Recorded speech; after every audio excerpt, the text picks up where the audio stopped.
start at background music again if we need it.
Okay.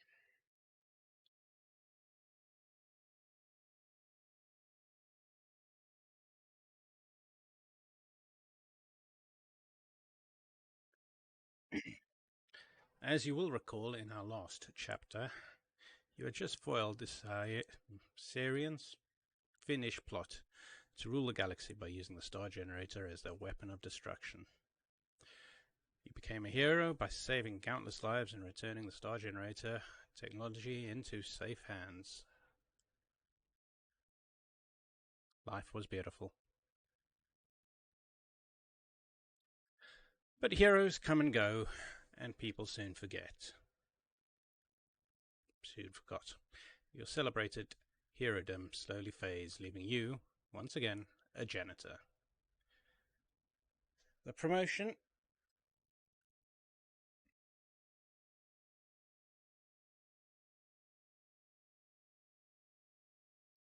always the way.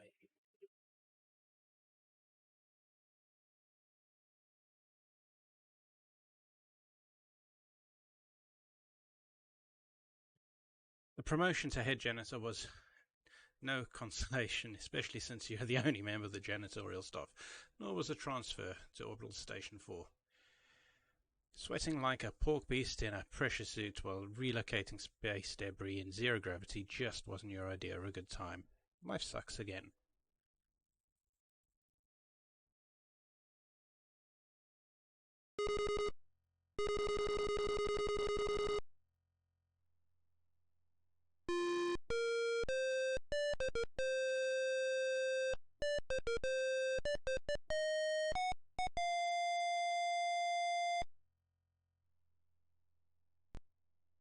Okay, not going to enter a name. We'll go with whatever the default is. Orbital Station 4 is one of many orbiting Xenon, your home planet. It is a transfer point for travelers seeking transportation to the various planets in the Urnan system. As we begin this chapter of our story, we find you, Roger Wilco, ace janitor, doing what you do best.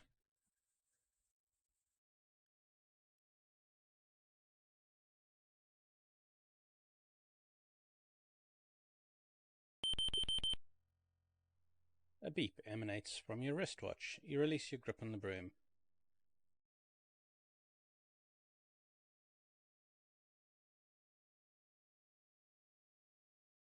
The broom floats away, never to be used again.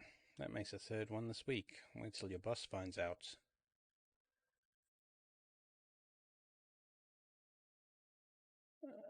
Speed fast. Okay.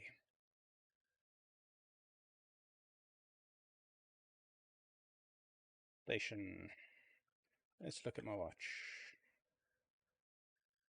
Push T. Time 11:26. Temperature minus 47 degrees. Push H. Your horoscope for today. Keep up the good work. Today could bring that big promotion that you deserve. don't take any wooden buckets. Push C. Roger Wilco, get in here on the double. You've got a mess to clean up in the shuttle, which just returned. One of the passengers got space sick. Okay, and with that, the image disappears. Get a move on. Right.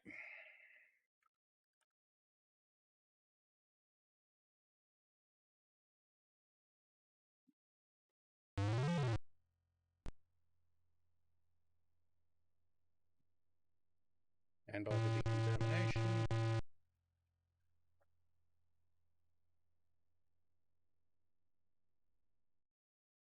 This is the airlock chamber from where you can gain extra vehicular access. Spare suits hang on the wall. Some lockers are mounted on the sidewall. Okay. Change clothes. Look, lockers. Lockers are all closed. There's nothing interesting about them. Okay, let's open lockers. Look, lockers. You peer into the locker to find a Cubics Rube puzzle and your athletic supporter. Okay, get all. Autoform, dialect translator, supporter, and puzzle. Close locker.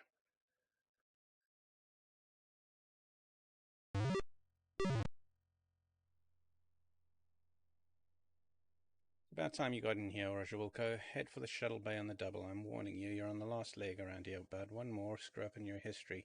Then he orders a transportation officer to send you directly to the shuttle bay and nowhere else until the job has been completed. What an ass.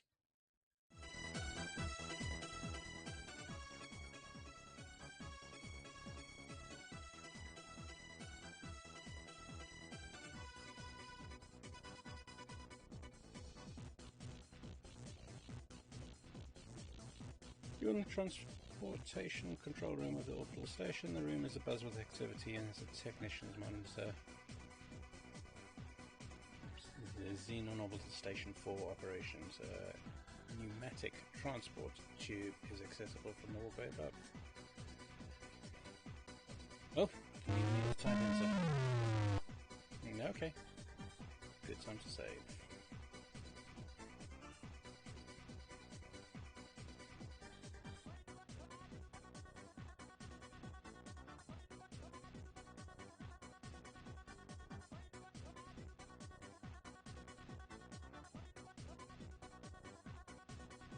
Look.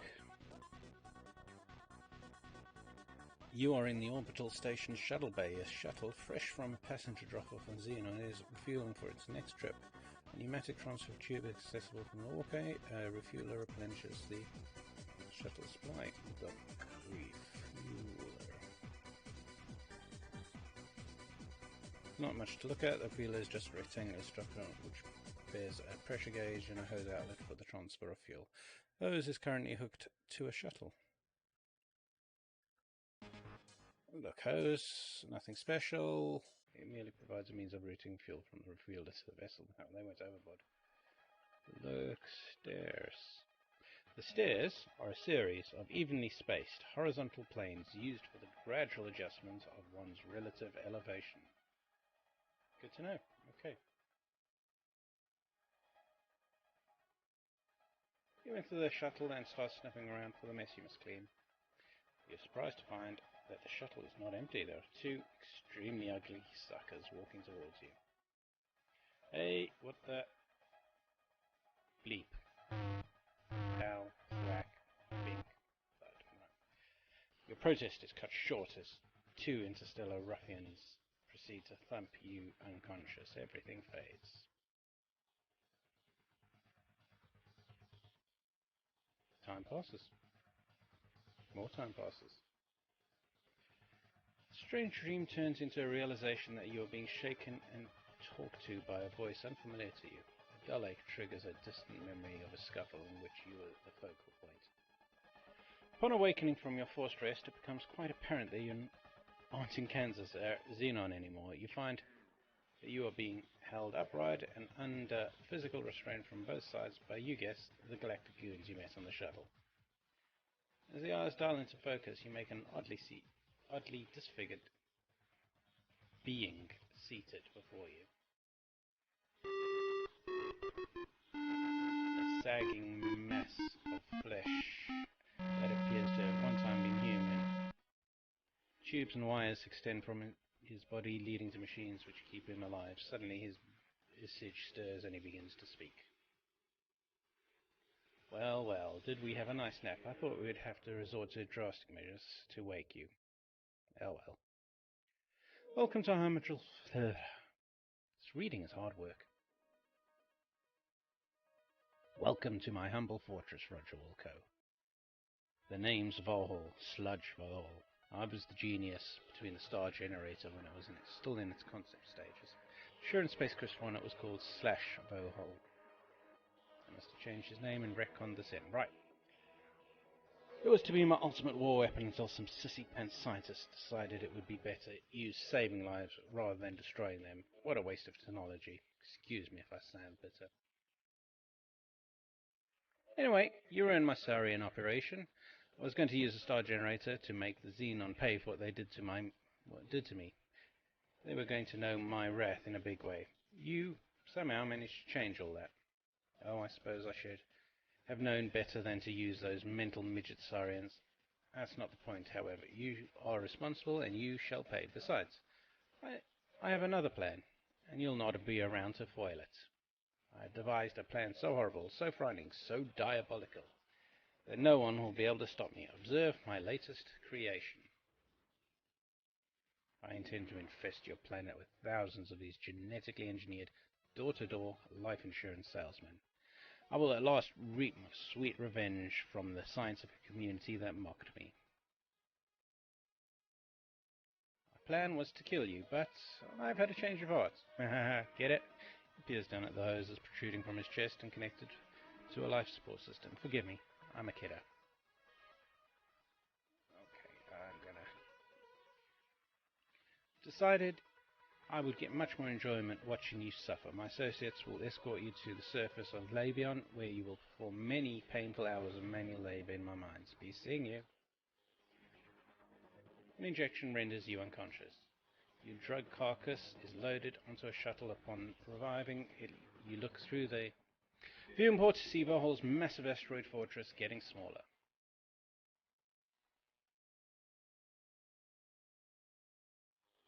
Not bad graphics.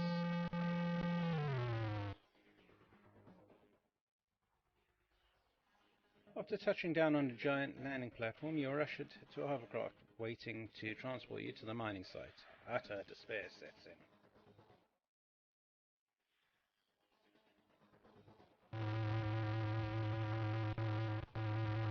That was a lot of reading.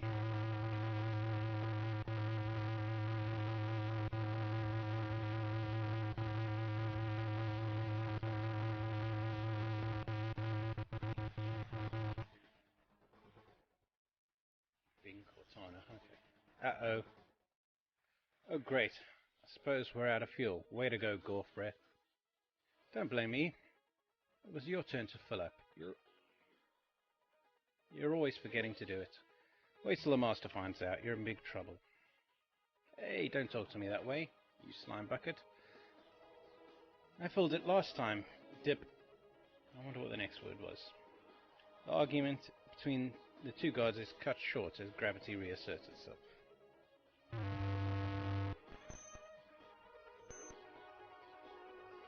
Good thing that guard broke your fall.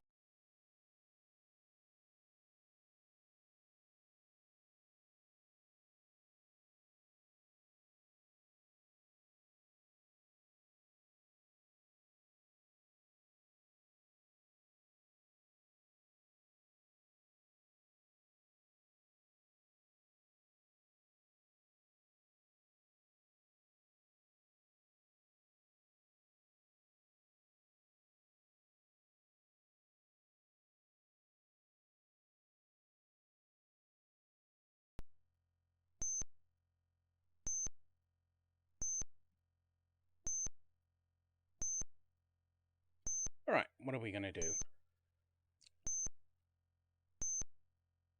Look. You seem to in a rather exotic forest. The growth here is unlike anything you are used to. On the ground lies the wreckage of the hovercraft you crashed in. Nearby are the bodies of your former captors. Okay, let's save. Labion. Body. The guard appears to be less thick than you remember him. Many of his formerly contained bodily fluids seem to be at large. Let's search the body.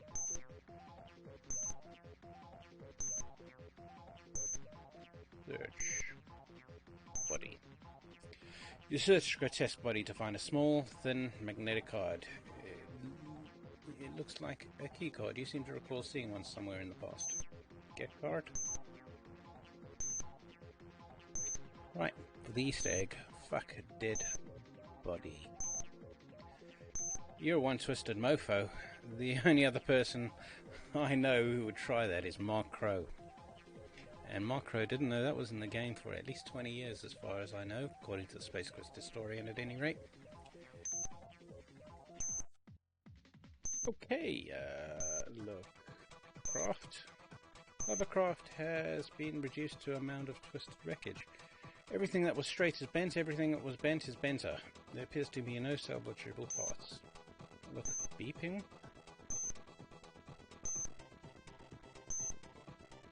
Beep. Search. Craft. Everything that is twisted and bent. You do notice a button with a flashing light next to it. It seems to be emitting a high-pitched beep. Push button. You press the button. The light goes dark, and you no longer notice the high-pitched beep. Okay. Search body. Search body. You search grotesque body and find nothing. Car. Bodies.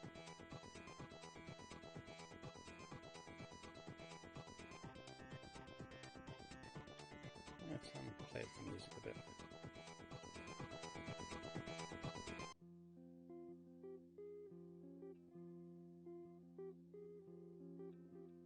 Yeah, alright, don't need that.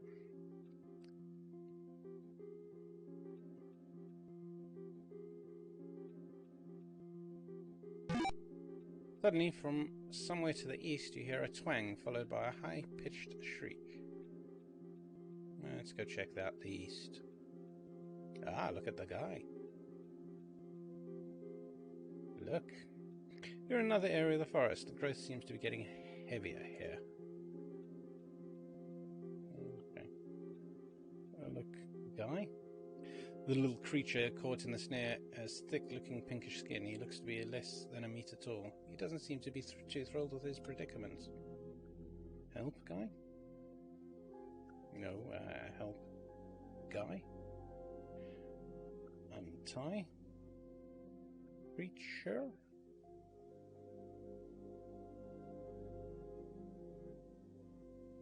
Before disappearing through a tiny hole in the brush, the little creature gives you a long glance. Okay.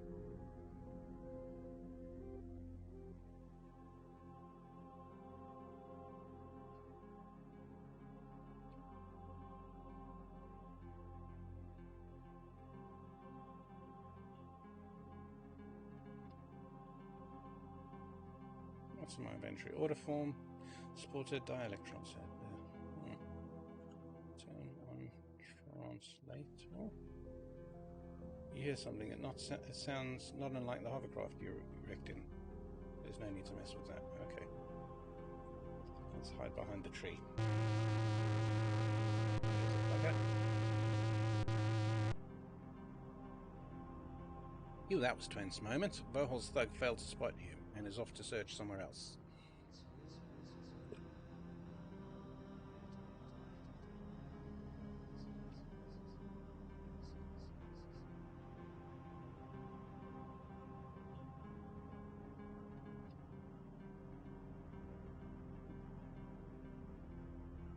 Look! This is another clearing in the otherwise heavily wooded area of the forest. There is a plateau plateau near the back. Look box. Look box. A mailbox looks typical for a mailbox, and there is a slot, a tray, and a sign. What is a mailbox doing in the middle of this forest?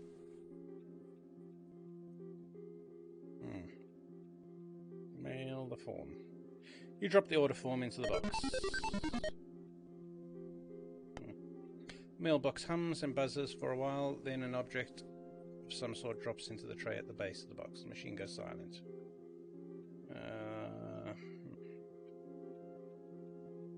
Look, tray. The tray is actually a small indentation in the lower part of the machine. It is currently bearing what looks to be a whistle. Yes, whistle.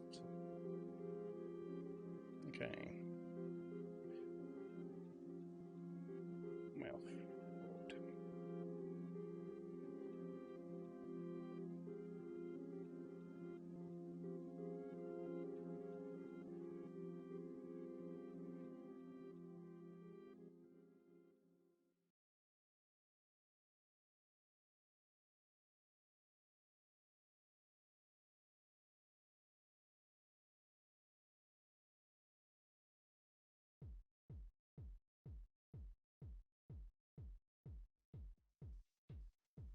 Look.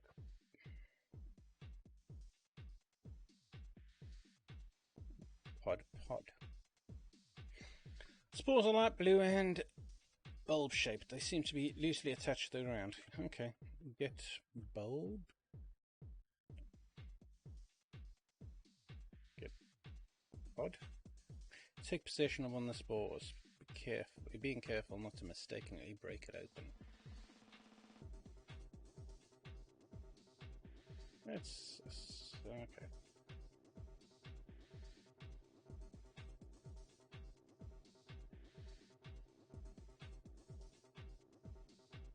Look, guy. Can see a little guy across the clearing picking some sort of berries from a bush. Shout. Talk to guy. You startle a small creature, causing them bolt into the underbrush.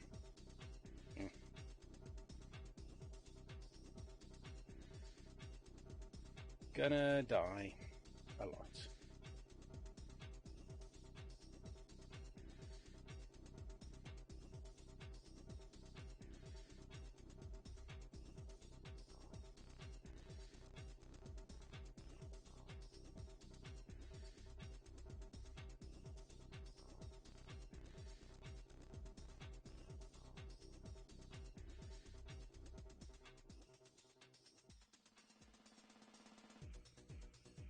Oh, screw it. I am save scumming.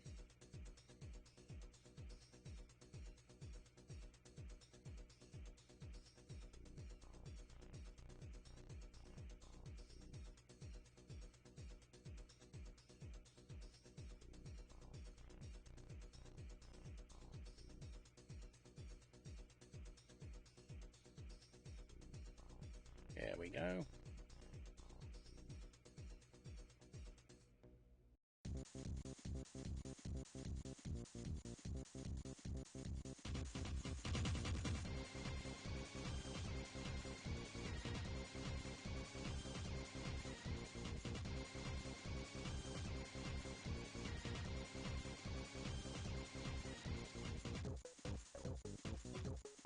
Wow, well, that was unexpected. Okay. He's getting berries. I suppose I get berries. Look, berries. Berries hang on the bush, look quite juicy and smell very pungent. I've never tried to eat them. Get berries. You snag some of the odoriferous red berries.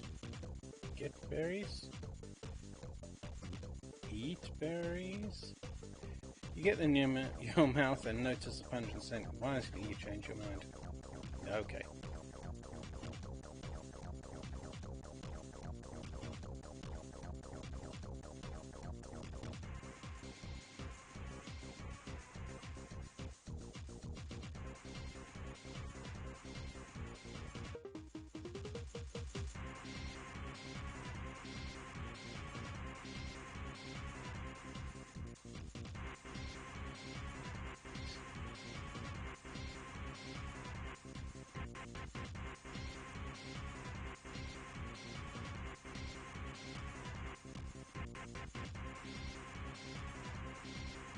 How are we doing? Cortana. Road girl. I'm okay. Hi. How are we?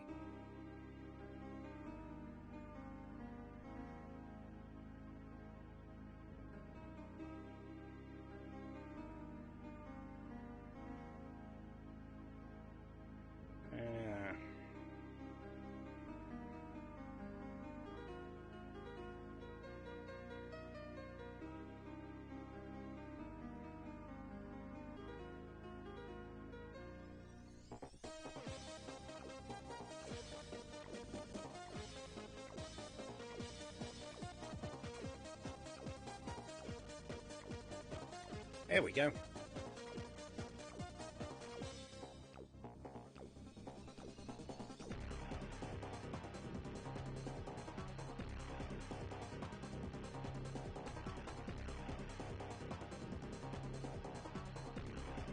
One left place left to go.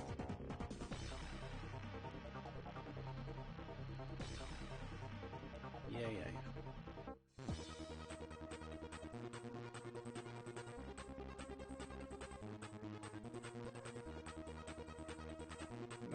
Guy. You see a small fleshy being. He seems to be in a hurry to leave.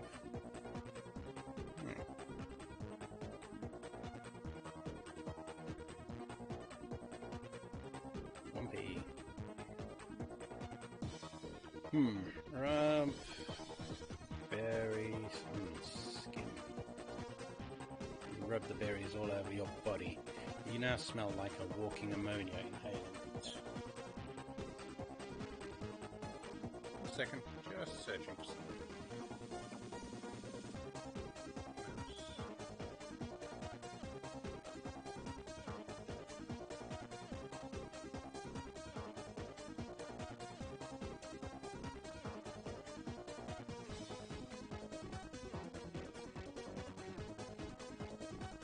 Just sticking the heating on. Yuck.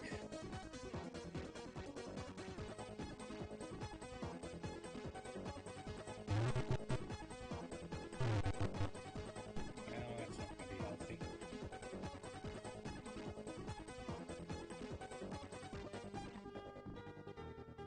You feel something slimy clamp down on your leg. Almost as suddenly spit you back out.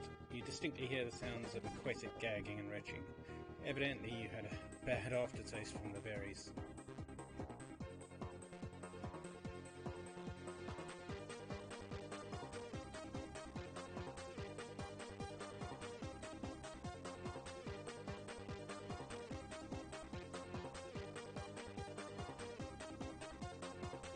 What was on the screen? Yeah. Don't know how we ever figured this out.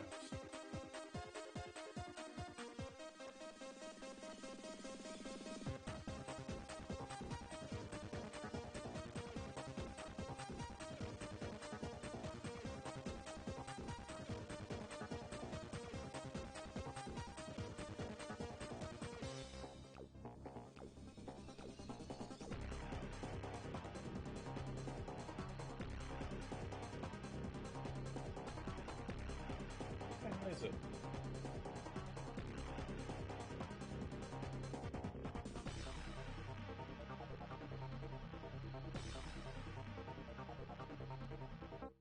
Ah! You have stepped into a deep area of the swamp. You are forced to swim. Take a deep breath. Take a deep breath, filling your lungs to near bursting, and head for the depths below.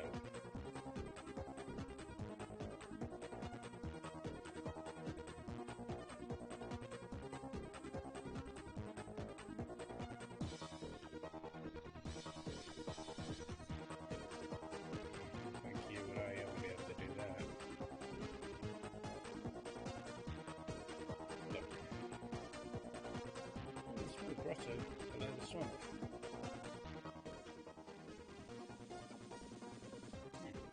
Strange light dances off the walls of this cave. Its origin, a glowing gem situated on top of the boulder.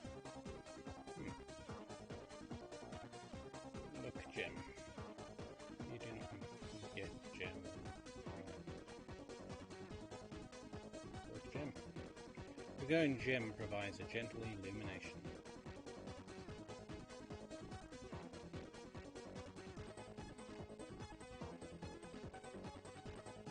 Take the breath. Once again, you wisely take a load of air and head below.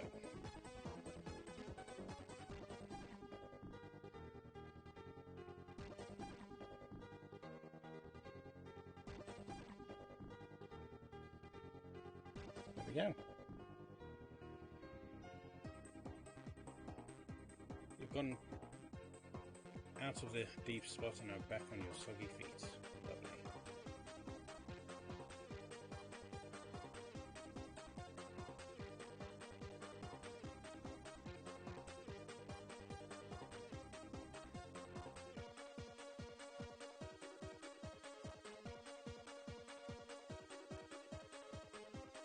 Yeah.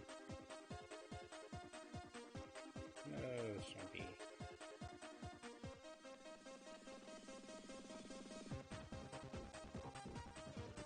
Look.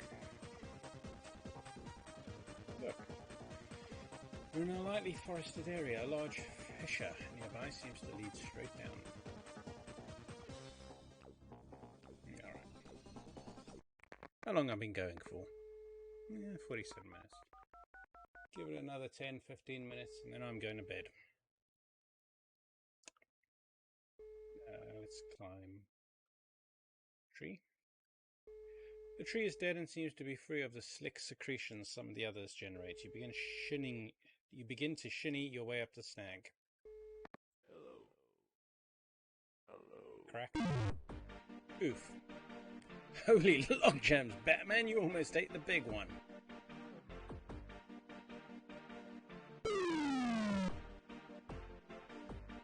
Tapped the wrong key there. You smoothly step off the edge of the fissure. Gravity has its way with you, and you are sucked into the depths. You're sucked to the depths of the fissure at a very high rate of speed. Needless to say, you're at the bottom, and your mortal remains are not redimensioned to the point where life is. Your mortal remains are redimensioned to the point where life is no longer an option. Will you never learn? It's been a pleasure watching your face.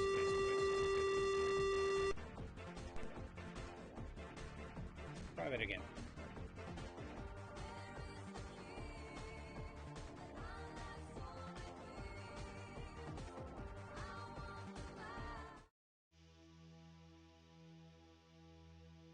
Climb tree. Right, here we go.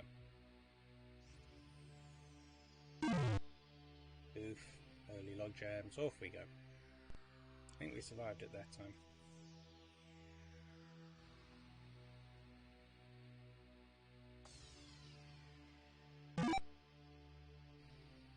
Yikes, you've been snared, suspended above the ground, you are unable to move freely. Okay.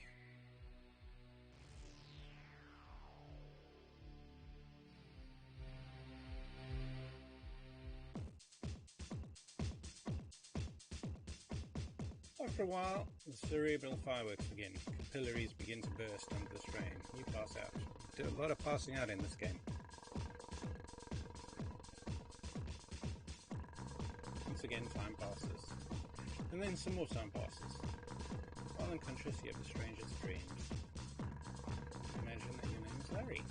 You're wearing something known as a leisure suit, apparently made of 100% synthetic materials, proven to generate large amounts of static electricity. While prowling a locale known as the Land of Lounge Lizards, you spend your time badgering women in the area to participate in bizarre mating rituals, such as... Just then, consciousness begins to creep in. This area did love advertising their other games. Your head begins to clear, and you realise that you've been imprisoned. Your captor appears to be that large oaf sitting near the fire. Okay. Let's see if I can remember what to do.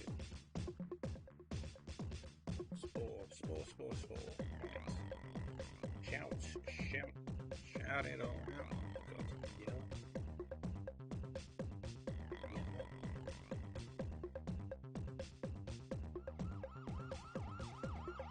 Hunter stands and takes a long look in your direction. His face, though strange in its own right, bears an expression one might see on a freak show patron. He moves closer.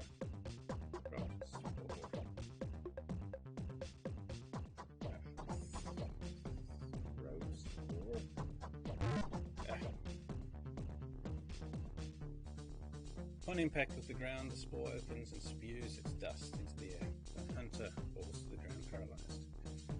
Search commentary.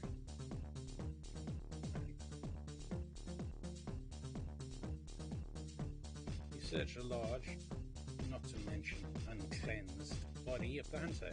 You find a key which might unlock the cage. Other than that, you find only a few source parasites clinging to him. Get key. You reach the bars and take possession of the key. Unlock. Cage. You slip the key into the lock and give it a turn. The lock snaps open. Open door. Alright. Look. In a well-hidden clearing, it's surrounded on three sides by large, smooth rock formations with brush to the north and a cage below one of the formations. In the center, the campfire burns. One has to wonder about the purpose of a fire during a warm day such as this. A rope sits on one of the boulders. A large beast is lying on the ground. Alright, let's get the rope and get out of here. Get beast. I think it's worth it. Kick beast. Buddy.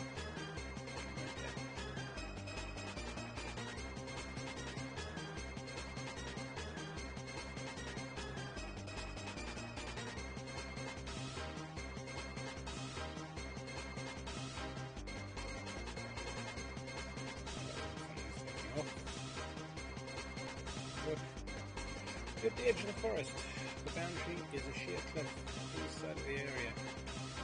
In the distance, you see a landing platform, possibly the one that drops you to the strange hospital.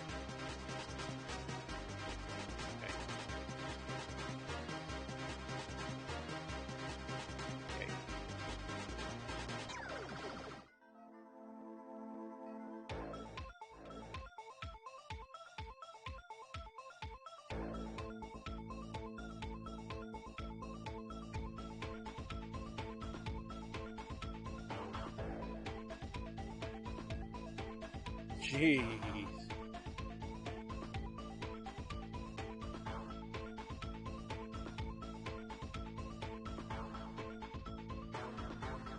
Okay.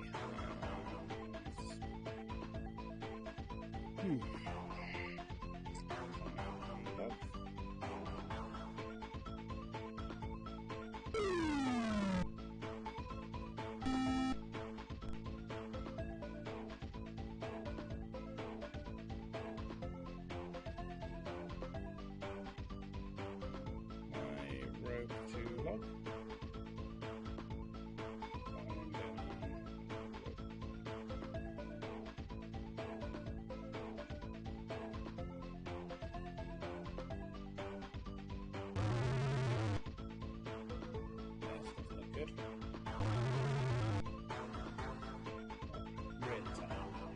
You are in a sheer-sided gorge suspended on a rope between the rock faces. There is a mammoth member of the local fauna to the right. It looks to be constantly nourishment, hence the look being cast to you.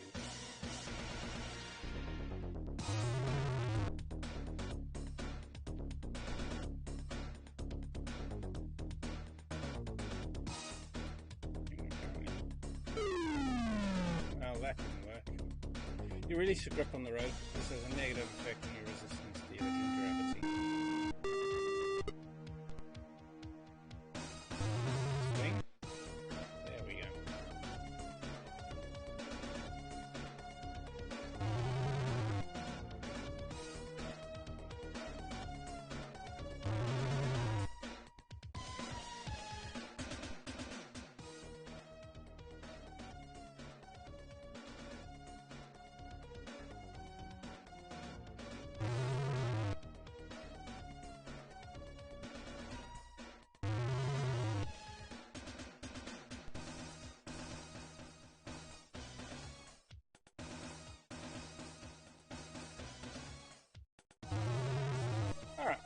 think I'm going to leave it there for tonight.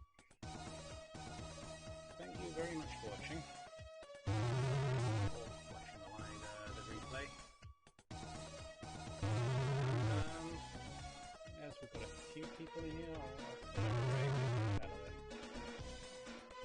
Let's see who's online.